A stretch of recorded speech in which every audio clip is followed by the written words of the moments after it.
I see the stars, I hear the rolling thunder, thy power throughout the universe displayed. Then sings my soul, my Savior God, to thee. How great thou art, how great thou art. Then sings my soul, my Savior God, to thee. How great thou art, how great thou art. And when I think that God his Son is not sparing, sent him to die, I scarce can take it in. That on the cross, my burden gladly bearing, he bled and died to take away my sin.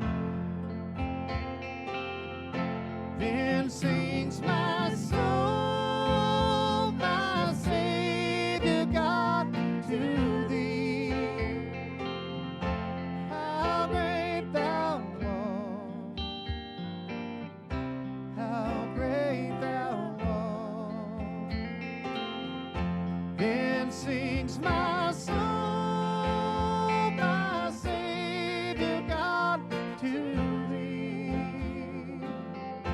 How great thou art,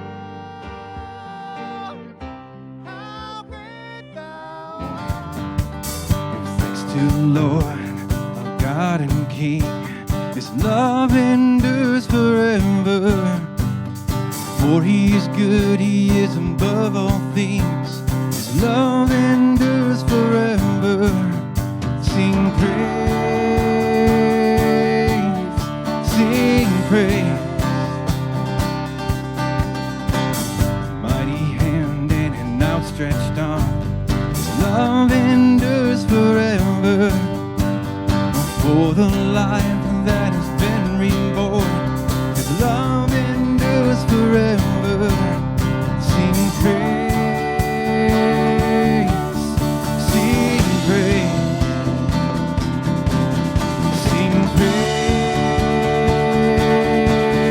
sing praise. Forever God is faithful, forever God is strong, forever God is with us, forever, forever, forever.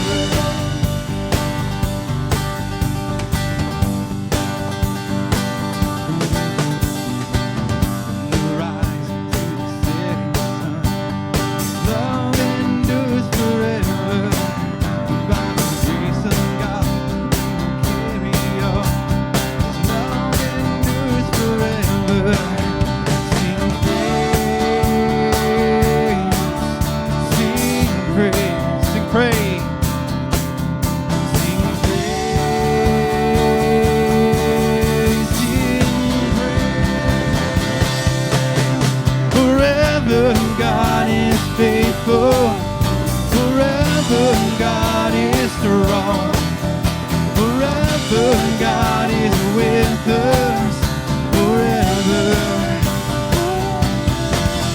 forever God is faithful, forever God is strong, forever God is with us, forever, forever, forever, forever, forever, forever, forever. We serve a God that is forever faithful, and we are forever grateful for the love that he pours down on us. And because of his sending his son, in him and him alone, we have salvation, and we have peace, and we can have comfort in knowing that he's always got our back and he is our rock. And so let us sing about his promises this morning, that in him and him alone, all salvation flows.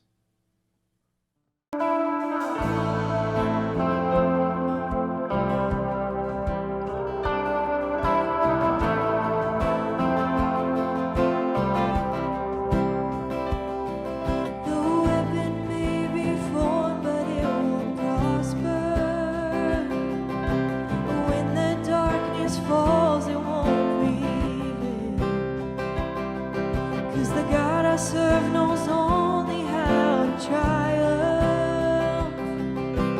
My God will never fail. No, my God will never fail.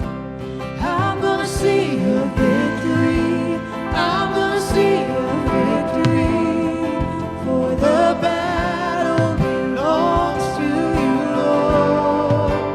I'm gonna see a victory.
Hey there, real life. Pastor Freddy T here. Thank you for tuning in to our online worship experience. We're praying for you. So glad you were here.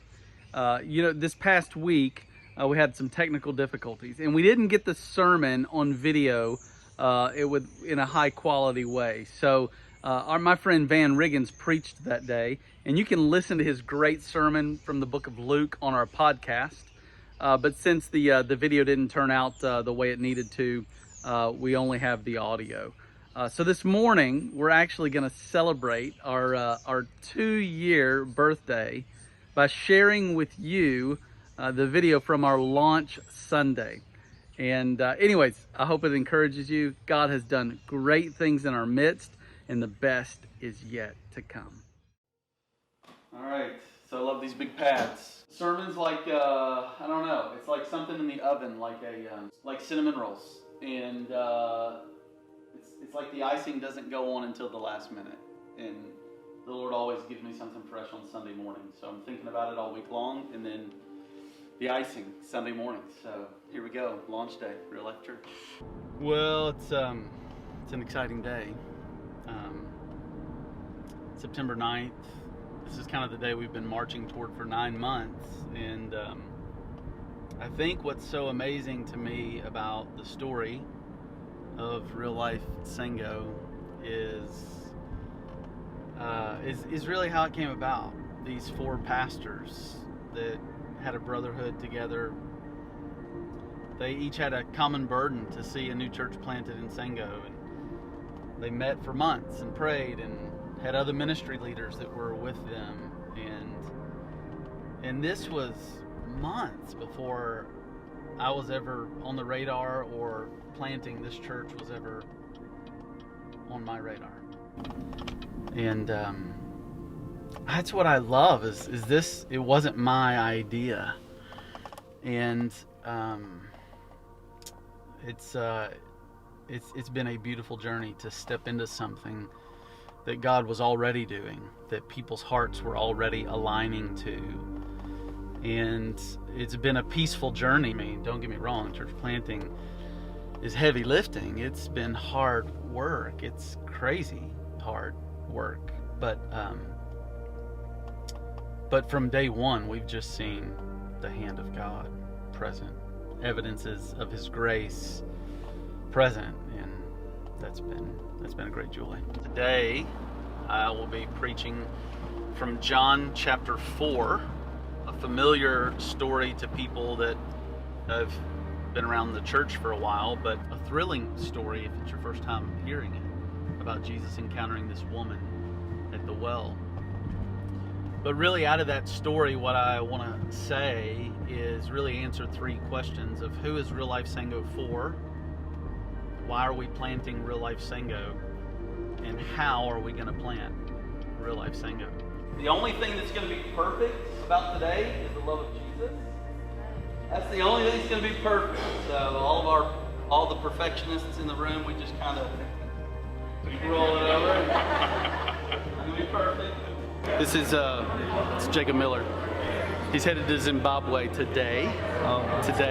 Yeah. And he's going to be there for 3 months, and we're praying for him. So we're super excited that on launch day of Real Life Sango, we're launching him to the nations. Yeah. So pray for Jacob Miller. Love you. And I love John chapter 4 because Jesus has this encounter with this woman, and we get a window into who Jesus is for. And we get a window into who Real Life Sango. So why are we planting this new church? Well, we don't want people to go to hell, for sure, but we want more for them than that. We want them to enjoy God. We want them to get to worship God. We want them to know the overflowing joy of worshiping Almighty God. That's why we're planting it. We want you to know that joy. We want your neighbors to know that joy. We want your coworkers to know that joy. So lastly, how are we going to do it? How are we going to do it? Some of you may be like, what do you mean? I thought we're doing it right now. Are we doing it? This is what we're doing. We're planting this church right now, right? Well, look at verse 27 with me. Verse 27. Just then his disciples came back They marveled that he was talking with a woman, but no one said, what do you seek, or why are you talking with her? So the woman left her water jar and went away into town and said to the people, come see a man who told me all that I ever did. Can this be the Christ? Can I just pause there? Here's a woman who had 5 husbands.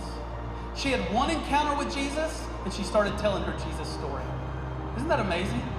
Some of us, man, we're clothed down in shame, and we've got to throw the shame off. Some of us were like clothed down in fear, and we've got to throw the fear off. You don't need like a 6-week discipleship course, and you don't need to hear like 50. You need to encounter Jesus and let him comfort you, and then tell somebody about his comfort. You need to encounter Jesus and let him bring you up out of the pit of depression, and then you tell somebody about how he brought you up out of the pit of depression. You need to encounter Jesus and let him free you from that addiction, and then you tell somebody how Jesus has freed you from that addiction. You just need to open your mind and learn something, and then tell somebody, man, I learned something so amazing about Jesus. And so how are we going to plant this church? Very simply, by telling our Jesus stories. Movement starts with a tiny spark. I don't think this woman had any idea that she was going to tell her Jesus story and like the whole town was going to believe. Pretty sure she didn't aspire to that at all. She didn't think there was going to be a great crowd like this. She just had to tell people because she encountered Jesus.